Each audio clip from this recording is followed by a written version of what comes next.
تو آپ سیکھنے میں دلچسپی رکھتے ہیں تو اب یقیناً میرے کو 6 لاکھ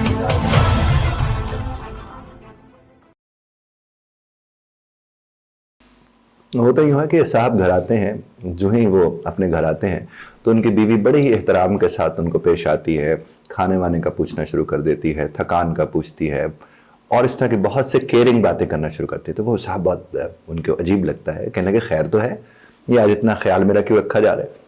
وہ کہتی ہے کہ ہمارے ہمسائے میں ایک خاتون تشریف لائی تھی اور وہ درس دے رہی تھیں، تو انہوں نے درس میں کہا کہ اگر بیوی بد زبان ہو، بد کلام ہو، برا بھلا کہتی ہو، چیختی چلاتی ہو اور اپنے خاوند کا خیال نہ رکھتی ہو تو وہ خاوند تو پکا جنت میں جائے گا. تو مجھے اس وقت سے بڑی شدت سے احساس ہوا کہ مجھے آپ کی خدمت نہیں کرنی چاہیے، کیونکہ اگر میں آپ کی خدمت جس طرح نہیں کر رہی تھی تو اس کا نتیجے میں تو صرف اور صرف ایک ہی بات ہو رہی تھی کہ آپ کی جنت پکی ہو رہی تھی. تو آپ نے اگر جنت میں جانا ہے تو آپ اپنی وجہ سے جائیے، میری وجہ سے مت جائیے. اس لیے میں آپ کا بہت خیال رکھوں گی، تاکہ آپ سمجھتے ہیں وہ کہاں انہیں بھیجنا چاہ رہی ہوں گی. خیر، یہ تو ایک لطیفے کی حد تک بات تھی، لیکن میں آپ کو ایک بات عرض کروں. اکثر یہ کہا جاتا ہے کہ بیوی کا بد زبان ہونا ضروری نہیں ہے. میں لوگوں سے کہتا ہوں کہ صرف بیوی نہیں، شوہر کا بھی بد زبان ہونا ضروری نہیں ہے. کسی کا بھی بد زبان کسی بھی رشتے میں ہونا ضروری نہیں ہے. کسی کا بھی بد کلام کسی بھی رشتے میں ہونا ضروری نہیں ہے. کسی کو بھی غیر مناسب لفظ اور غیر مناسب لہجے اختیار نہیں کرنے چاہیے. اگر مثال کے طور پر، یہ تو جو کہ ایک لطیفے کی حد تک ایک کہانی تھی، اگر ایک والد بد کلامی اپنی اولاد کے ساتھ کرتے تو وہ کہاں سے ٹھیک ہے؟ اگر ایک والدہ بد کلامی اپنی اولاد کے ساتھ کرتی ہے تو وہ کہاں سے ٹھیک ہے؟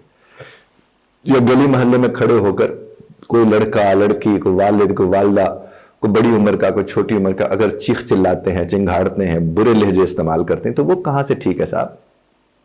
کہیں سے بھی ٹھیک نہیں ہے. تو یہ ضروری نہیں ہے کہ کسی ایک خاص رشتے کے ساتھ کسی ایک چیز کو جوڑ دیا جائے. رشتے جتنے بھی ہیں، میں نے چیختے چلاتے ہوئے لوگوں کو کبھی اچھا لگتے ہوئے نہیں دیکھا. آپ نے اگر کہیں دیکھا ہو تو مجھے بتا دیجیے گا، چونکہ میں تو نہیں سمجھتا کہ ایسا ممکن بھی ہے. آپ جب چیختے ہیں، چلاتے ہیں، چنگھاڑتے ہیں تو بنیادی طور پر کہیں نہ کہیں آپ کے اندر کا جانور جاگا ہوا ہوتا ہے.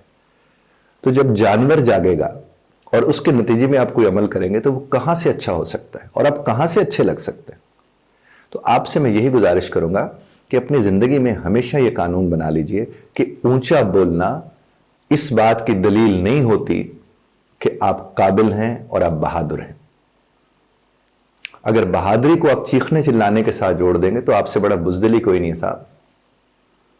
انسان کو رب کائنات وہ جو کہتے ہیں کہ آپ کو کلام کی طاقت دی ہے. جانور بات نہیں کر سکتے، کمیونیکیٹ اس طرح سے، یعنی سپیک کہ ان کے حوالے سے کہیں تو وہ بات نہیں کر سکتے. انسان تو کر سکتا ہے. تو جو کلام کرنے کی صلاحیت رکھتا ہے اسے تو کلام کرنا چاہیے. جو بات کرنے کی صلاحیت رکھتا ہے اسے تو بات کرنی چاہیے. اور بات کرنے کا سلیقہ یہی ہے کہ آپ ٹھہراؤ کے ساتھ بات کرتے ہیں.